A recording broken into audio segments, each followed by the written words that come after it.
Zach with Web3 Reviews. Thank you for being with us. Today, it is Thursday, August 28th, and we're going to be talking about the crypto market. Let's go. Remember that none of this is financial advice. Algorand currently sitting at 25 cents. It's 45th out of every cryptocurrency in existence by market cap, with a market cap of $2.18 billion.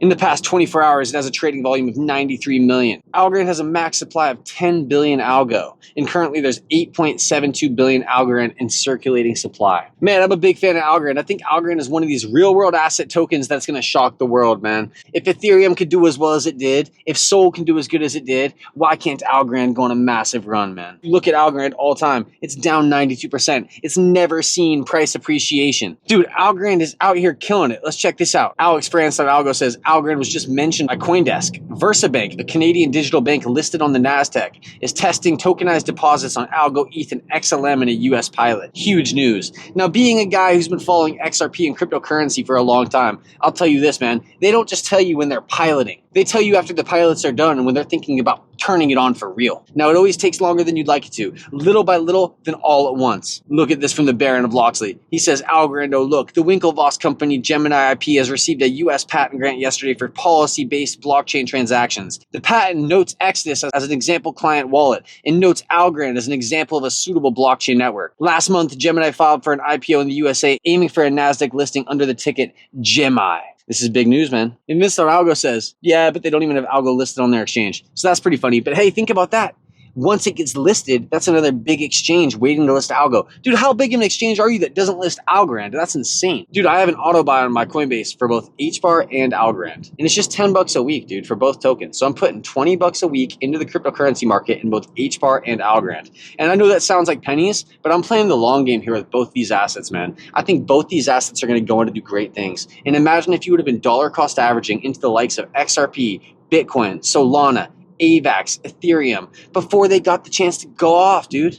You look at these tokens now, they're up thousands of percent. Bitcoin's up 1.8 million percent, dude. Ethereum's up hundreds of thousands of percent. You get in on an asset that has a real-world use case that's partnering with real-world companies that are bringing billions of dollars online to the blockchain. You invest in these assets, man, and you hold on for dear life because in the future, you're going to look at the chart and it's going to say the all-time percentage gain is thousands, hundreds of thousands, if not millions of percent. Algorand Foundation says, we're excited to welcome XBTO Group as a market maker for Algo. This partnership strengthens liquidity across Tier 1 and Tier 2 exchanges while also showcasing Algorand in action. XBTO will use our fast, low-cost blockchain to move USDC seamlessly between custody wallets and exchanges. Together, we're building the rails for institutional scale digital finance. Dude, market makers are important, man. The biggest cryptocurrencies have market makers stabilizing the price when big sell orders happen or when big buy orders happen. Okay? And they're sitting there making sure that the price doesn't go too crazy. We know that the Ripple market makers came forward in the SEC lawsuit, and that Ripple actually had emails back and forth saying, let XRP breathe. Market makers control the price, man. I've had people ask me, like I'm an economist or something, man, how does the price move in crypto? And I'm sitting here trying to explain to them about how when more people buy than sell, the price goes up, but when more people sell than buy, the price goes down. It's all about, if you're trying to sell, do you have enough people who are trying to buy at this price? If not, the price is going to go down to the price where you have enough people to buy. But when you have market makers, they're kind of controlling the action. I mean, we've seen scenarios like with Gala Games when somebody did a hack on Gala and tried to sell 20 million Gala. The market maker stepped in and they just threw 20 million into a buy order of Gala. So they stabilized the price right there. That way the investors in Gala would not see a massive loss. And fuck Gala Games, man. I'll say it. Those motherfuckers. But moving on, bro. Let's not even give them any time today. Broke Doomer says Algorand, the king of RWA. If you don't know, let me remind you that Algo just flipped a 6-year downtrend versus Bitcoin. It's a huge unlock for Algorand, which is bridging Web 2 logins with on-chain keys and AI agents, meaning smoother onboarding, real identity-aware interactions, and trustless automation. This is a big step towards the next step. If you notice, Algo has 100% uptime since its launch and never has had a delay in a transaction. The best part is it's very low in fixed transaction fees, and that's all you could ever want in crypto. Algo is doing Algo things. It's a purely tested L1 with zero downtime, instant finality, 10K transactions per second, low fees, post-quantum security, and a developer stack built for scale. Algo is one of the most advanced blockchains in 2025. I'm getting serious vibes. We're going higher, just a matter of time. Nothing else. The next 100 Gems Crypto has this to say about the XBTO move. They say liquidity is everything, and a major player like Circle choosing Algorand shows how serious the Algo Foundation is about building institutional grade rails. Fast, low-cost transfers of USDC on Algo is exactly the kind of utility that matters for long-term growth. So XBTO must be a part of Circle, man. Let's click on their account. They have 11,000 followers. It says disruptive markets hold big opportunities from asset management to capital markets. We help our clients capture them. I don't see anything about Circle, but what can you do, you know? I mean, I'm just reading what I see here. Alex Algo says this again. Very interesting. An Italian team has just launched an AI-powered RWA oracle, axiomatic oracle built on Algorand. It's already live on the Algo testnet. Could it be a game changer for RWA adoption as it brings verifiable on-chain AI valuation? It might be interesting for Lofty AI. Lofty AI is the NASDAQ for real estate. Buy and sell real estate as effortlessly as trading a share of Tesla, backed by Y Combinator. And we know that Y Combinator, man, these guys are all over. They say that we help founders make something people want. 1.4 million subscribers. So if you got Y Combinator behind you, there's a good chance that you're going places, man. You got some money behind you. You got some players behind you. Back to the VersaBank news from Canada. VersaBank tests tokenized deposits on Algorand, Ethereum, and Stellar in US pilot. And Zach Humphrey says tokenized deposits on Algorand. Think about this, man. Tokenized deposits. We're almost there, dude. We're almost to the point where banks are going to be accepting tokenized deposits. This is the moment that I'm waiting for. There's a lot of risk in self-custody, man. You see a lot of these stories of people blowing their bags on self-custody errors, giving away their private keys, getting scammed in social engineering hacks. Dude, it's so many ways to lose your bag. You know, there is some risk involved with institutional players saying, hey, give us your keys.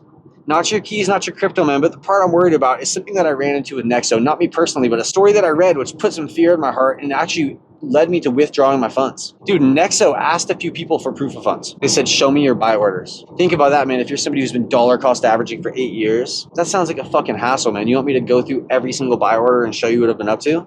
I don't want to have to do that. And we know that banks are not too keen on people bringing in over $10,000 cash. Dude, come on. You're a crypto guy. You got money. You want to take it to a bank and deposit it and start earning a yield. The institutional player. Maybe you're going to get less of a percentage than you would just playing with F assets yourself, but the institution's taking the risk. Maybe you get insured for up to $250,000 like a bank would for your cash. All right? That has some peace of mind built into it, man. I've had people tell me, dude, I just want to sell my bag and buy an ETF. That'll make it better for me. I don't know how I feel about that, man. I've always been somebody who thought not your keys, not your crypto. But sometimes you wake up in the morning and you start thinking, man, am I at risk? Am I at risk? We know that Ledger has risks. I've always been a believer in devices like an old phone that you can store offline without a SIM card and never turn on a Wi-Fi unless you're ready to. And you could keep a cold wallet, technically a hot wallet like Zayman or Bifrost or Exodus on this phone, right? And as long as you have the private keys, even if that phone breaks, you can restore that wallet. But that phone's offline until you turn it online and your wallet's there accessible as well. I thought that was pretty nice, but now we're in a world where all these phones are so juiced with AI, it brings up a security flaw.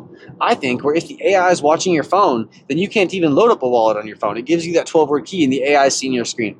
Or you have to type in your 12-word key and predictive text is now seeing your 12-word. Do you not see how this could be an issue, man? We've had people lose their bags simply from typing the 12-word into a Google search bar. They didn't even hit search, but Google was tracking what they put into the search bar. And an employee at Google knew what it was and went ahead and robbed their wallet. Maybe it was a hacker watching their keys. I don't know, man. But it fucking trips me out, dude. That would be a shitty way to lose your bag. And it leads me to think that you shouldn't hold on forever. You should enhance your life now by selling when you need to. If you have gains and you are not in the green in crypto yet, you need to get yourself in the green by selling whatever you need to make sure that you've gotten your initial money back and then some. You can tell people then that you made money this crypto cycle. And that's a badass thing to say. That's better than others will say that they did. Play this game to win, man. Play hard. You don't want to be somebody who round trips. Don't be that guy. Don't be somebody who round trips the bag, man. Whatever you do, don't round trip the bag. It's a heartbreaking feeling, dude. I've been there. To the moon and back. Come on. And all you brought back was your baggage from the previous cycle. You had ideas of grandeur, but then when you had a chance to pay off your shit, you fucking kept your money in because you thought you were going to get another times 10. I'm here to tell you to get your money, big dog. Get your money and leave the casino. That's something I like to say on this channel if you're new here. Dude, like and subscribe if you're new here, man. Help a man out. I'm trying to get to 2,500 subs, and when I do, I'm going to be giving away 10,000 Flare tokens and a G-Shock watch. Help me out, man. Sub to the channel. Share this if you could. Let people know. Web3 Reviews out here spitting them crypto facts. Thank you for being here, man. I'll be back with more tomorrow. Until next time.